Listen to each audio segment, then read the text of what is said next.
जी दोस्तों, तो कैसे हो आप सभी।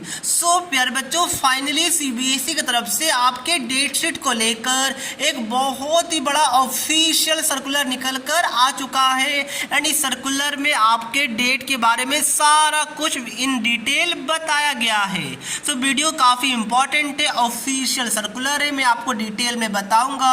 बट उससे पहले अगर आप चैनल पर नए आए देन सब्सक्राइब कर दीजिए एंड वीडियो को लाइक करना मत भूलिएगा।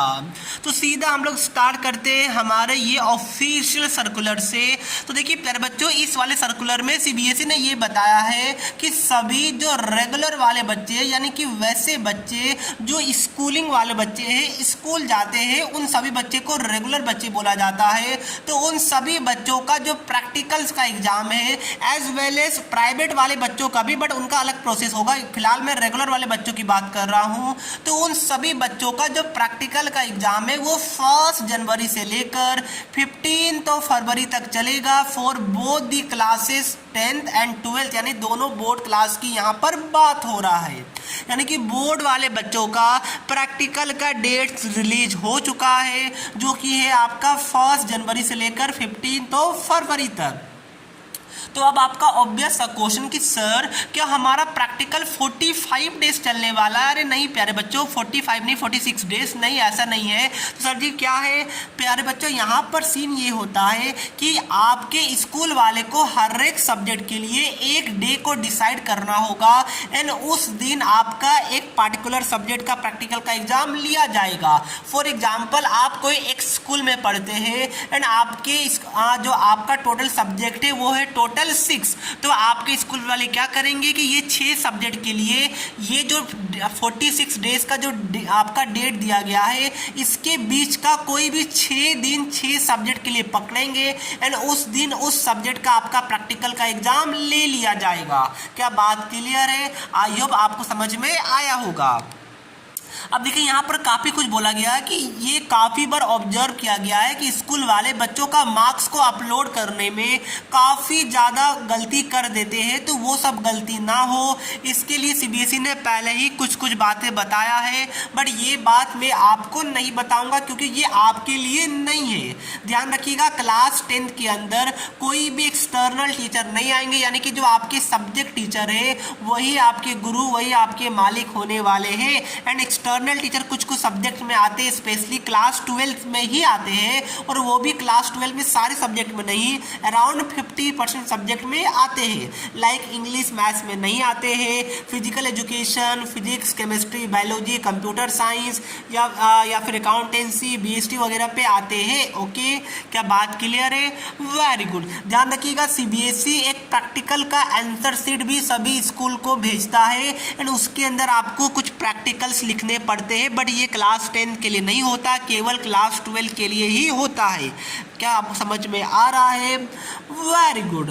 तो प्यारे बच्चों ये था। अब देखिए सीबीएसई ने बताया कि कौन से सब्जेक्ट में कितने मार्क्स का थ्योरी का पेपर होगा एंड कितने मार्क्स का प्रैक्टिकल का एग्जाम होगा। उसके साथ साथ बताया गया कि क्या उस सब्जेक्ट में कोई भी एक्सटर्नल टीचर आते हैं, उसके बाद यही सब चीज़ आपको बताया गया है। तो ध्यान रखिएगा प्यारे बच्चों, ये सब ना आप चाहे तो एक बार रीड कर सकते हैं, बट आई होप कि अब तक आपको पता होगा कि क्लास 10 के अंदर कोई भी एक्सटर्नल टीचर नहीं आते हैं। क्लास 12 के अंदर जो जो सब्जेक्ट में आते हैं, लाइक यहाँ पर देख सकते हैं कि यहाँ पर आपको देखने को मिल रहा है कि जियोग्राफी में आते हैं, और ये सब आप देख सकते हैं कि किसमें आपका एक्सटर्नल टीचर आता है। ओके, ये यहाँ से आप डेटा पढ़ सकते हैं। लाइक जो मैंने आपको बताया, लाइक यहाँ पर देखिए ये आपका मैथ्स से, मैथ्स में आपका कोई भी एक्सटर्नल टीचर नहीं आते हैं। तो दोस्तों अब देखिए, क्या आपको इससे डरना है कि नहीं, वो मैं आपको अभी बताता हूँ। बट उससे पहले काफ़ी बच्चे मुझसे पूछ रहे थे कि सर कोई ऐसा बुक बताइए जिससे हम लोग अपना pre board and board exam फोड़ सके। तो ऐसा बुक मैं आपको एक सजेस्ट कर देता हूँ।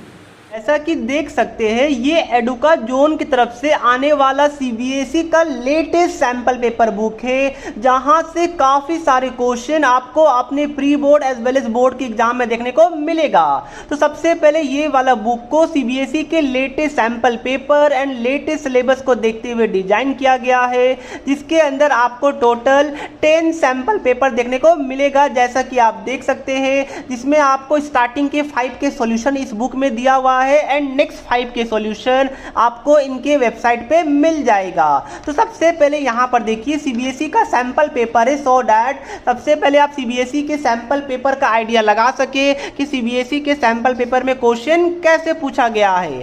उसके बाद उसका मार्किंग स्कीम भी यहाँ पर प्रोवाइडेड है विथ स्टेप मार्किंग कि कौन से पॉइंट लिखने के आपको कितने मार्क्स दिए जाएंगे। उसके बाद यहाँ पर आप देख सकते हैं कि माइंड मैप है जिससे काफ़ी सारा एमसीक्यू आपको डायरेक्ट यहीं से बन जाएगा।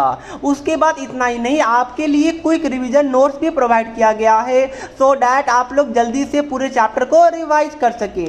यहाँ पर मैं आपको एक सैंपल पेपर दिखा दूं तो जैसा कि आप देख सकते हैं जो सीबीएसई का लेटेस्ट पैटर्न है बिल्कुल उसके अनुसार ये वाला पेपर को बनाया गया है, जहाँ पर आपको case study type of question जो लेटेस्ट क्वेश्चन है कॉम्पिटेंसी बेस्ड वो सारे क्वेश्चन आपको यहाँ पर देखने को मिलेगा एंड इसके सॉल्यूशन भी आपको एंड में दिया हुआ है सो दैट आप लोग अपना आंसर को भी मैच कर पाइएगा।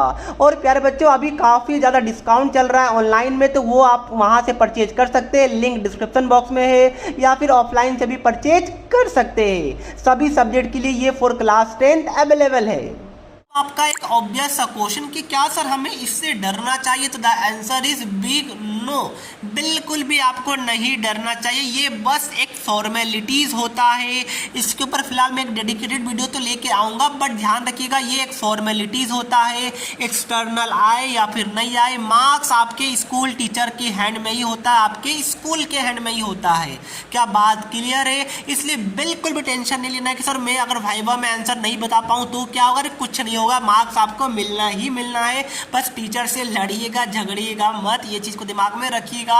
आगे मैं प्रैक्टिकल्स को लेकर काफ़ी सारा टिप्स भी आपको शेयर करूंगा, उसका टेंशन आपको नहीं लेना है। प्रैक्टिकल्स का एकदम भी टेंशन मत लीजिएगा।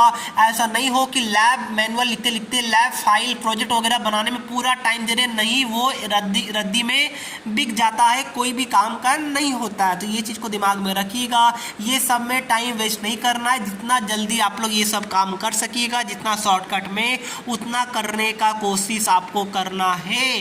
क्या बात क्लियर है? Very good. ध्यान रखिएगा टीचर्स का जो भी एक्सटर्नल टीचर आते हैं उसमें अच्छे से खातिरदारी किया जाता है उनका, तो उसका आपको टेंशन नहीं लेना है। मार्क्स आपके स्कूल के हैंड में रहेगा और क्लास 10th वाले बच्चे को तो वैसे भी टेंशन लेना ही नहीं है। तो दोस्तों यही था हमारा आज का वीडियो थोड़ा सा अच्छा लगा तो विडियो को लाइक कर दीजिए, चैनल पे नए आए तो सब्सक्राइब कर दीजिए, कुछ क्वेश्चन है तो कमेंट करके पूछ लीजिएगा। जय हिंद, जय भारत।